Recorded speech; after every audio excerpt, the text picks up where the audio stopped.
Hello बच्चों, let's see this question. The question says find out relation between 1 and 2, and this is our 1 and this is 2, and we have to find out the relation between them, and the options are A enantiomers, B diastereomers, C homomers and D structural isomers.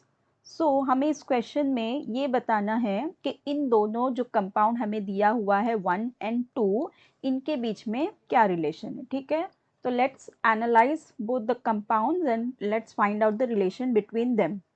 अब देखो, दोनों जो compound है उसमें दोनों के first of all molecular formula दोनों same है. अगर हम देखें तो इनका मॉलिक्यूलर फॉर्मूला दोनों का ही सेम है. देखो, दोनों में उतने ही कार्बन, उतने ही हाइड्रोजन और उतने ही ऑक्सीजन है. इसका मतलब मॉलिक्यूलर फॉर्मूला कैसा है, दोनों का सेम है. खाली देखो स्ट्रक्चर में थोड़ा डिफरेंस ये है कि इसके पास तीनों ही OH एक जगह है और तीनों ही हाइड्रोजन एक तरफ है.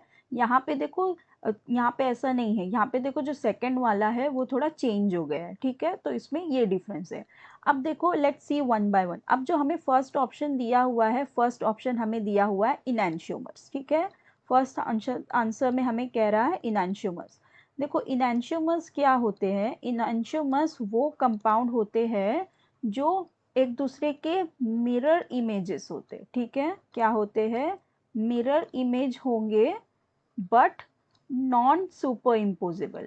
बट कैसे होंगे, नॉन सुपर इम्पोजिबल. ठीक है, कैसे होंगे, नॉन सुपर इम्पोजिबल होंगे.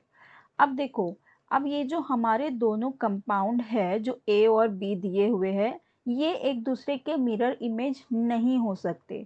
क्यों ये दोनों एक दूसरे के मिरर इमेज नहीं हो सकते, क्योंकि देखो, अगर हम इनके बीच में मिरर रखते हैं तो ये हमें मिरर इमेज तो नहीं मिलेगा, क्योंकि यहाँ पे OH देखो सेम पोजीशन पे है और यहाँ पे सेकंड वाला चेंज है, तो इसका मिरर इमेज हो ही नहीं सकता. हमें ये मिरर इमेज नहीं मिलेगा, तो इसका मतलब ये इनैंशियोमर तो नहीं है. ठीक है, अब बी में हमें दिया हुआ है डायास्टीरियोमर्स.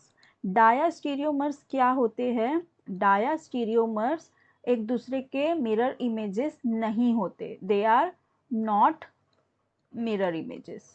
वो कंपाउंड जिनका स्ट्रक्चरल फॉर्मूला सेम हो लेकिन वो एक दूसरे की मिरर इमेज नहीं हो. ठीक है, मॉलिक्यूलर फॉर्मूला सेम हो लेकिन मिरर इमेज नहीं हो, और ये दोनों कंपाउंड एक दूसरे की मिरर इमेज नहीं है.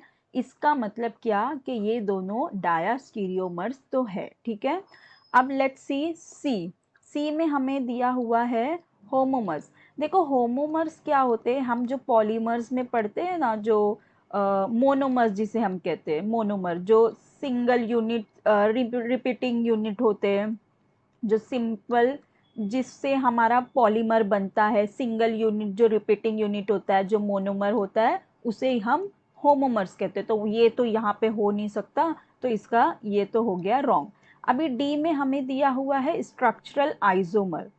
देखो, स्ट्रक्चरल आइसोमर क्या होता है, ये भी क्या होते हैं, वो कंपाउंड होंगे जिनका मॉलिक्यूलर फॉर्मूला सेम होगा लेकिन जो स्ट्रक्चरली डिफरेंट होंगे. अभी स्ट्रक्चरली डिफरेंट, देखो जैसे मैंने बना दिया, हमारे पास हो गया एन पेंटेन. अभी ये एन पेंटेन को हम आइसोफॉर्म भी इसका हो सकता है, फिर अगर सेकेंडरी हो सकता है, मतलब ब्रांच हो सकते हैं, या सिंपल चेन हो सकता है, तो उसको हम क्या कहते हैं, स्ट्रक्चर आइसोमर. अभी यहाँ पे देखो, ये तो ऐसा स्ट्रक्चरल आइसोमर्स तो नहीं है, स्ट्रक्चरल आइसोमर शो नहीं कर रहे, तो ये भी नहीं होगा.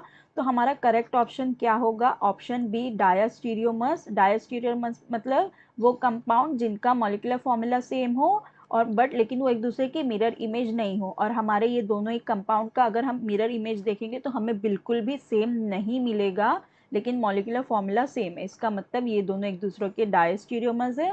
तो हमारा करेक्ट ऑप्शन है ऑप्शन बी डायस्टीरियोमर्स.